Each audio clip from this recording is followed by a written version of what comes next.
WIKE'S Abuja Security Gate Showdown. Stop politicizing the intelligence. The FCT Minister Nyesom Wike hits back at critics, linking security logistics to party politics. So we conclude with the raw administrative warfare taking over the Federal Capital Territory as security operations intensify around the border corridors of Abuja. FCT Minister Nyesom Wike has delivered a blistering warning to political actors attempting to play games with national safety.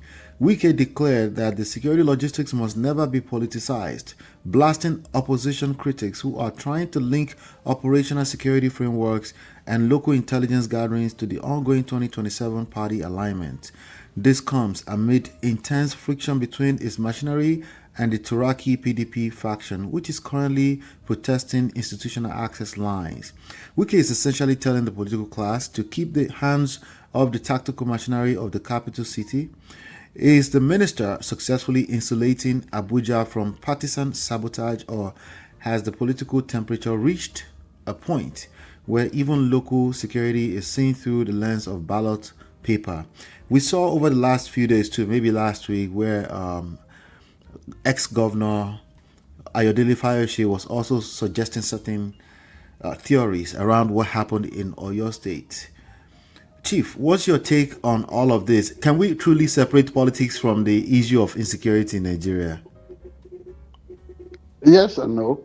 But if anybody is going to advise, I mean, it's going to give the kind of advice that has just been volunteered, uncoerced from FCT Minister Mr. Nyesom Wike.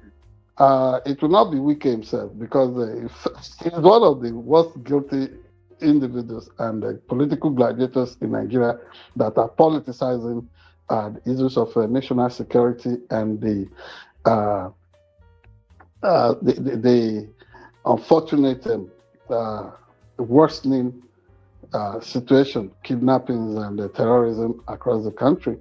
And like you rightly mentioned, I think a younger brother of Mr. Ayodele Fayose, because he likes calling himself, addressing himself with his full names, Mr. Peter Ayodele Fayose Oshokomole, the former governor of Ekiti State. His younger brother had to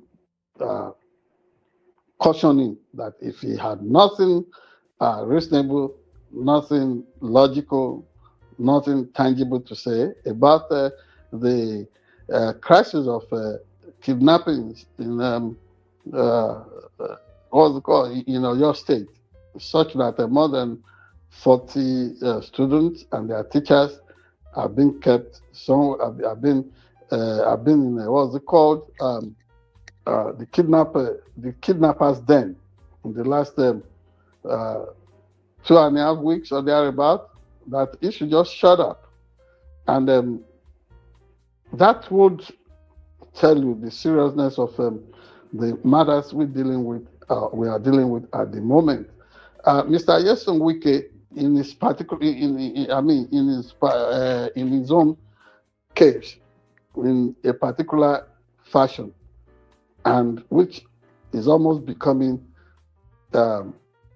his proud emblem, came out to say that, now teachers have been kidnapped in Oyo State. Protests are everywhere. But that teachers have been kidnapped in FCT before, no such protests, and that so when it will be FCT's turn, that is when teachers are again kidnapped in the FCT, everybody should come out for the protest. Who reasons like that? And I even not just there have been notable Nigerians, Nigerians that are of a good address and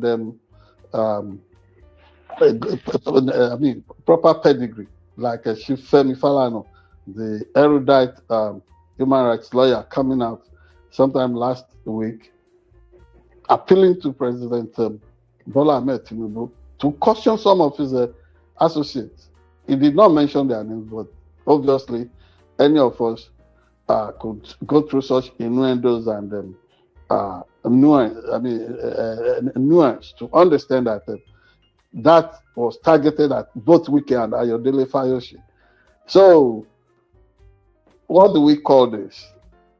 Element of moral hypocrisy. Wike is one of the worst guilty individuals when it comes to politicizing events and developments of national consequence. But he also is the one that is always quick to want to advise. It's almost like handling any what's it called?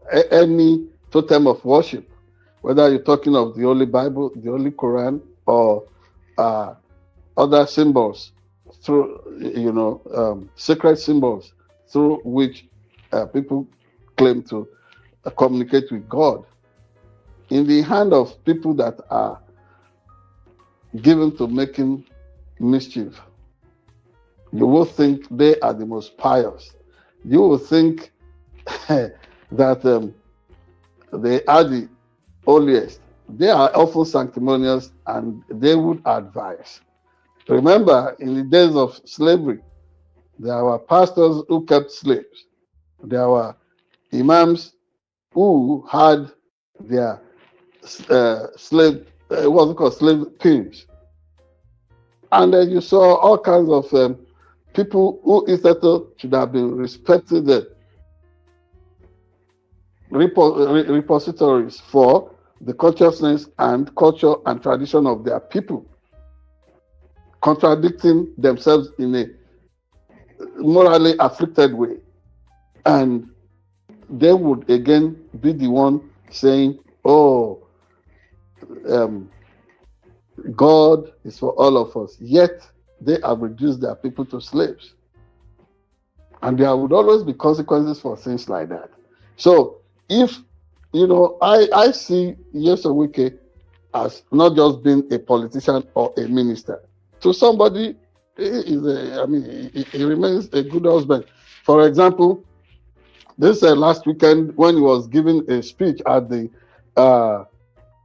convocation ceremony, the commencement ceremony of the University of Port Harcourt, his wife, a judge that has just been promoted to the Court of Appeal, came out to help to clean, to dry the sweat that was already streaming down his head and his face. And then everybody started trending her as the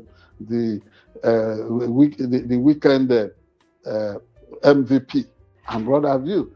That shows that he is capable of loving.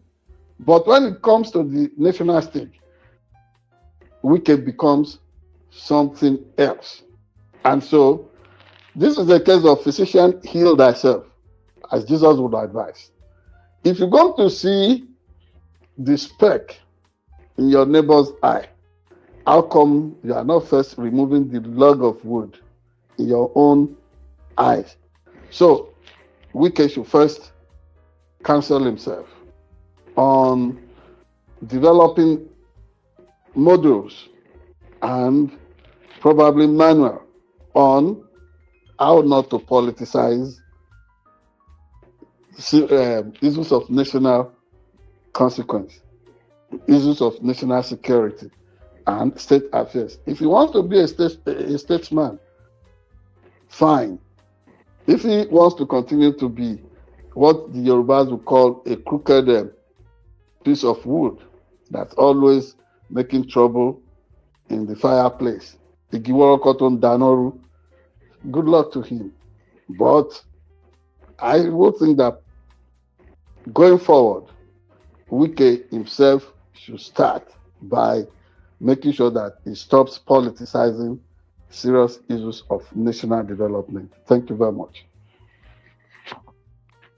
Thank you so much for that. Ladies and gentlemen, hit the like button, share, subscribe, turn up your notifications so you're notified when we go live.